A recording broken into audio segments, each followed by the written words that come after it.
Hello student, कैसे हैं आप लोग। मैं नदी आप सभी का स्वागत करती हूँ आपके अपने प्लेटफॉर्म सी स्टेट एग्जाम पर। कैसे हैं आप लोग।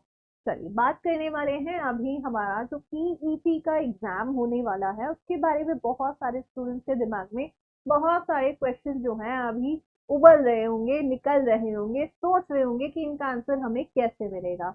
तो बिल्कुल ये वाला जो वीडियो है आपके लिए बहुत ही इंपॉर्टेंट होने वाला है, जिसमें हम बात करेंगे यूपी ट्रिपल एससी के द्वारा एक पिनरी मिनरी जो टेस्ट होता है, ये एलिजिबिलिटी टेस्ट है। एग्जैक्टली कहो कि ग्रुप सी की अगर आप तैयारी करने वाले हो तो आपको ये टेस्ट देना जरूरी है, आपको क्वालिफाई करना जरूरी है। और उसमें भी कट ऑफ होती है, उस कट ऑफ को अगर आप क्लियर करते हो देन ही आप क्वालिफाइड माने जाओगे।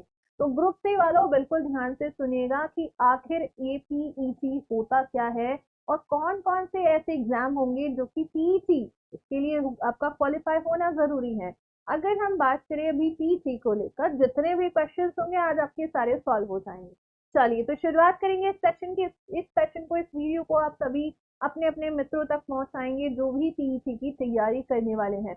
बहुत सारे मतलब लाखों में स्टूडेंट्स, 25 से 30 लाख स्टूडेंट हर हर साल नहीं, पिछला जो हुआ था उसमें बैठे थे। अब पता नहीं है 2025 में जो आपका पीटी का पेपर होने वाला है उसमें कितने सारे स्टूडेंट इस बार अपीयर होंगे, ये पेपर देने वाले हैं।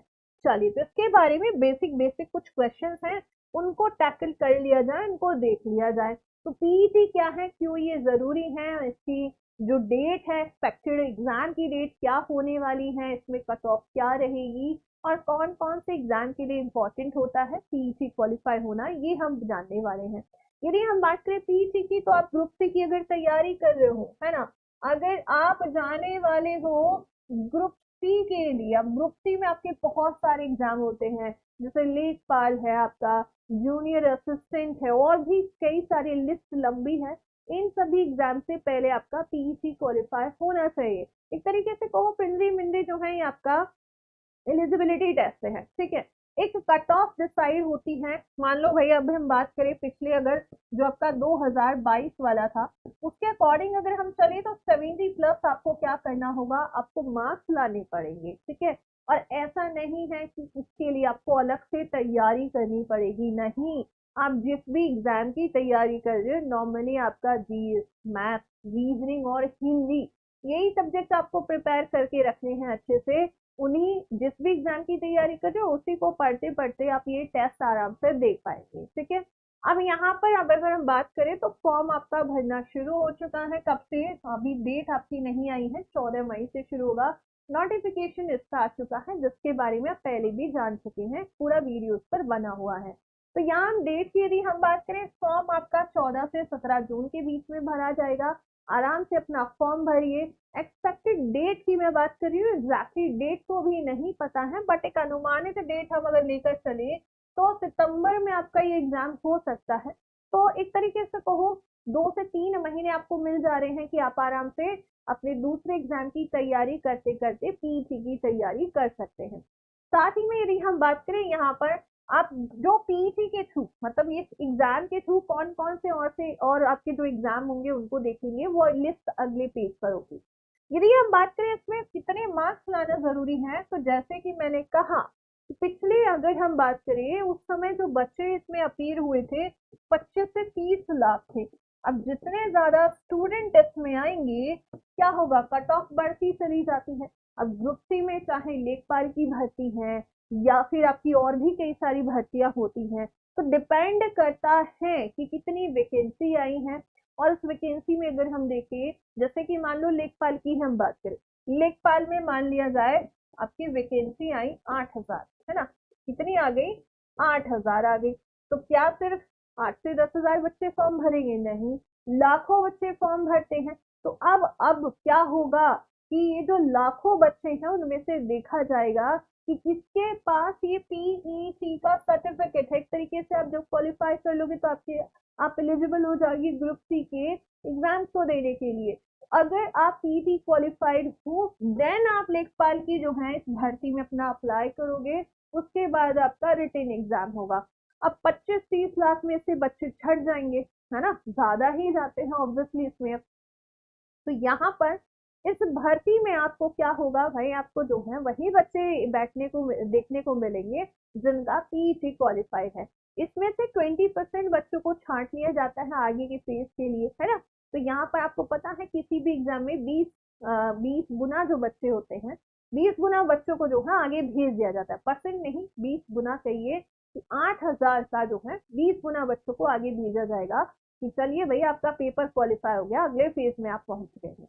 अगर हम बात करें, यहाँ एक वर्ड आप देख रहे हैं कॉमन कट ऑफ, पहले होती थी, अब नहीं पता है एग्जैक्टली कि ये लागू होगा या नहीं होगा, क्योंकि क्या होता था कॉमन कट ऑफ में ये होगा कि जैसे कि हम बात करें आपके अलग अलग सब्जेक्ट्स होते थे, उसमें मिनिमम मार्क्स आपको लाने जरूरी हुआ करते थे, ठीक है। जैसे हम बात करें मैथ की, मैथ में आपका 30 जो है आपका अगर नंबर आ गया, मिनिमम नंबर आ गया तो आप क्वालिफाइड है। तो अभी इसके बारे में एग्जैक्टली कुछ नहीं कहा जा सकता, हो भी सकता है नहीं भी हो सकता है। उसके बाद यदि हम बात करें तो ये जो पीईटी का 2025 का नोटिफिकेशन आया है जिसमें आपकी वैलिडिटी 3 साल के लिए दे दी गई है, तो यही जो है किसकी लेखपाल भर्ती की उम्मीद बन रही है कि अब जो है जल्दी ही आपको लेखपाल की भर्ती देखने को मिलेगी।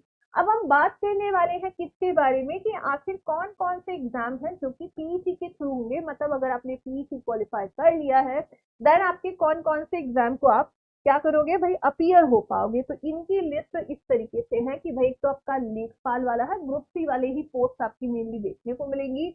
उसके बाद वीपीओ का पेपर होता है, ट्यूबवेल ऑपरेटर हो जाएगा, वीडियो का एग्जाम है, स्टेनोग्राफर है, मंडी परिषद है, फीमेल हेल्थ वर्कर है, जूनियर असिस्टेंट है, आबकारी सिपाही है, ट्रांसपोर्ट डिपार्टमेंट ऑफिसर है, होम्योपैथिक फार्मासिस्ट है, agriculture technical assistant, pharmaceutical Ayurvedic है, असिस्टेंट अकाउंटेंट ऑडिटर हो जाएगा, assistant store keeper assistant grade 3, junior analyst food है, मंडी परिषद सचिव grade 2, junior analyst food, BCG technician, junior engineer civil. ये कुछ ऐसे 20, इसके अलावा भी और कई सारे ऐसे एग्जाम हैं जिनके लिए क्या है भाई आपका पीईटी क्वालिफाई होना जरूरी है।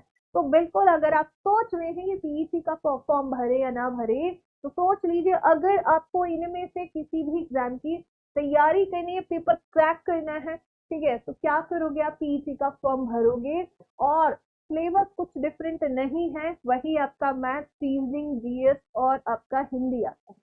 अब अगर मैं अगर बात करूं तो जल्दी ही इसको लेकर हमारा जो प्लेटफॉर्म है ये स्टेट एग्जाम, ये क्या करने वाला है, एक बैच लेकर आने वाला है। जल्दी ही आपको एक बैच भी देखने को मिलेगा जिसमें आपकी पीईटी का पूरा सिलेबस कंप्लीट कराया जाएगा। देन उसके बाद मॉक टेस्ट हम कवर करेंगे।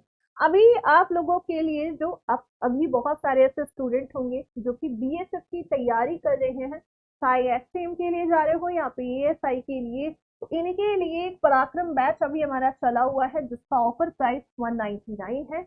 और यदि आपको कोई भी क्वेरी है आपकी इस बैच से रिगार्डिंग, कोई भी आपको क्लासेस को लेकर या आपके जो मॉक टेस्ट हैं इन सभी से रिलेटेड कुछ क्वेश्चंस होते हैं, तो आप क्या करोगे, इस नंबर पर कॉल कर लोगे।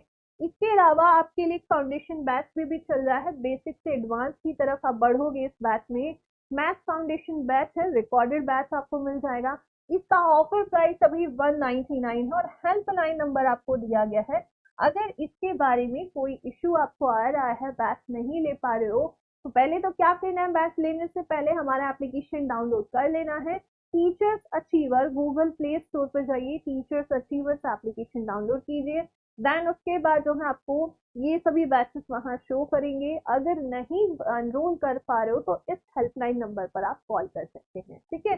तो ये थी जानकारी पूरी पीईटी के बारे में। और जो भी स्टूडेंट अभी तक फॉर्म भरने का सोच रहे हैं तो बिल्कुल अपना मन एकदम पक्का कर लीजिए कि इस बार आप जो है पीईटी देने वाले हैं, ताकि ग्रुप सी के किसी भी एग्जाम में अगर आप अपीयर हो रहे हैं तो आपको उससे निराशा ना हो, क्योंकि क्या होगा अगर क्वालिफाई नहीं होगा पीईटी तो आप नहीं दे पाएंगे, ठीक है। चलिए तो मिलते हैं नेक्स्ट सेशन में, अपना ध्यान रखिए और इस वीडियो को ज्यादा से ज्यादा शेयर करेंगे। जय हिंद, जय भारत।